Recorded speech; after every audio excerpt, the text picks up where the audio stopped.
Khamzat Chimaev's unanimous decision victory over Dricus Du Plessis at UFC 319 on August 16, 2025, in Chicago marked a seismic shift in the UFC middleweight division as he claimed the title with a performance of unrelenting dominance, landing 529 strikes, eclipsing Max Holloway's UFC record of 447, and securing 12 takedowns. Chimaev controlled Du Plessis for 21 minutes and 40 seconds, nearly 87% of the fight, in what headlines called a stomping. His chain wrestling and suffocating pressure nullified Du Plessis' vaunted striking, fulfilling predictions from analysts like Joe Rogan, Michael Bisping, and Daniel Cormier, who pinpointed Chimaev's grappling as the decisive factor. Rogan, on his podcast, stressed that Du Plessis needed to disrupt wrestling exchanges to survive, even joking he might need to bend the rules to escape Chimaev's top control. Bisping urged Du Plessis to meet force head-on to force a striking battle, but every sprawl, wall walk, and separation attempt failed, leaving the champion pinned to the mat. Darren Till, Chimaev's former training partner, vouched for his grappling evolution, noting teammates struggled to stay upright against his relentless pace. The fight unfolded as a textbook wrestling clinic, with Chimaev's technical precision proving Till's insights correct.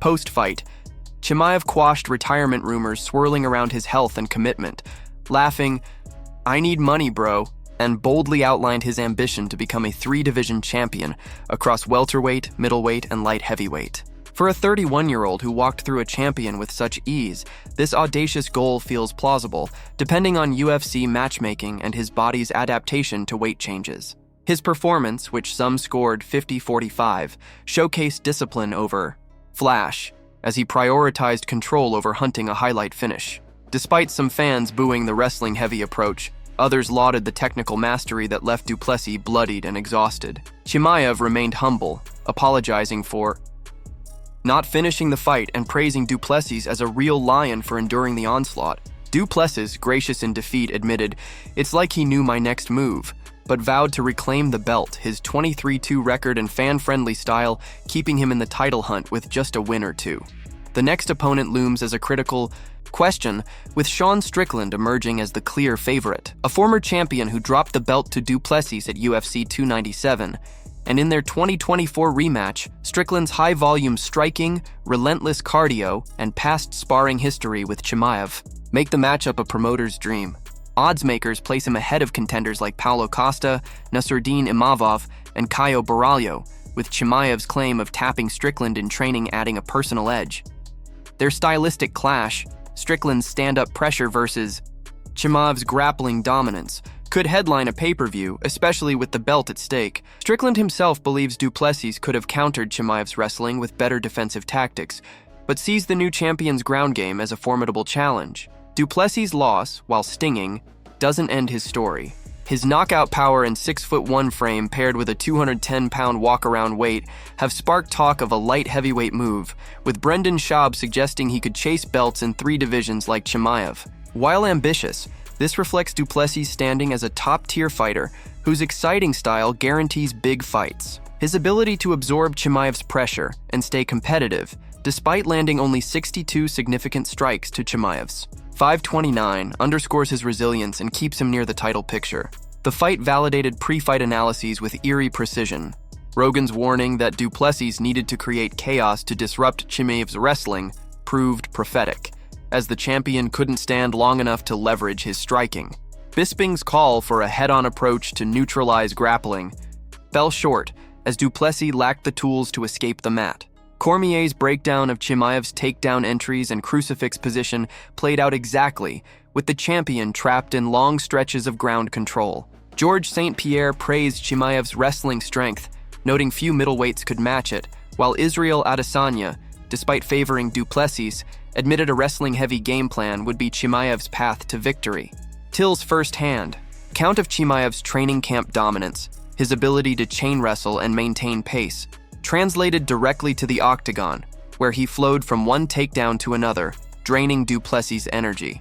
Chimaev's strategy wasn't about spectacle but certainty. Some expected an early finish, given his 13-0 record with 6 knockouts and 5 submissions, but he opted for patience, banking rounds with top control.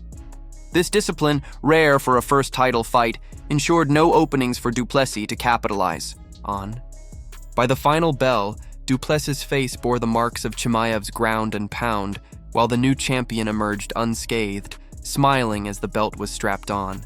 The performance elevated Chimaev to the UFC's fourth-ranked pound-for-pound fighter, behind only John Jones, Islam Makhachev, and Alex Pereira. The fight highlighted a core truth.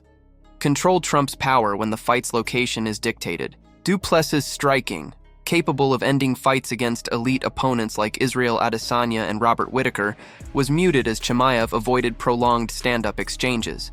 Every round became a grappling masterclass, showcasing the consistency that defines champions. Fan reactions were mixed. Some craved more striking drama, others marveled at the technical clinic. Regardless, the night belonged to Chimaev, whose victory reshaped the middleweight hierarchy and set the stage for a blockbuster future. Strickland's potential title shot carries intrigue beyond the cage. His brash persona and history with Chimaev, sparring sessions where tensions reportedly flared, add a narrative layer. Strickland's 29-6 record with 11 knockouts and his ability to push a grueling pace could test Chimaev's cardio, though his 58% takedown defense may struggle against the champion's 67% takedown accuracy. Costa, Imavov, and Baralho remain viable, but none match Strickland's marketability or stylistic contrast. For Du Plessis, a rebound fight against a top-5 contender like Whittaker or Marvin Vettori could pave a quick path back to a title shot, while a light heavyweight move looms as a long-term option. Chimaev's three-division dream, though ambitious, aligns with his physical tools and youth. At 185 pounds, he cuts minimal weight, suggesting welterweight 170 or light heavyweight 205 are feasible.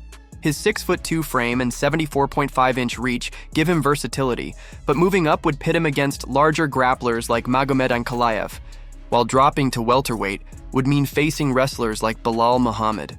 The UFC's willingness to grant him such opportunities depends on his ability to clear out middleweight contenders first, starting with Strickland.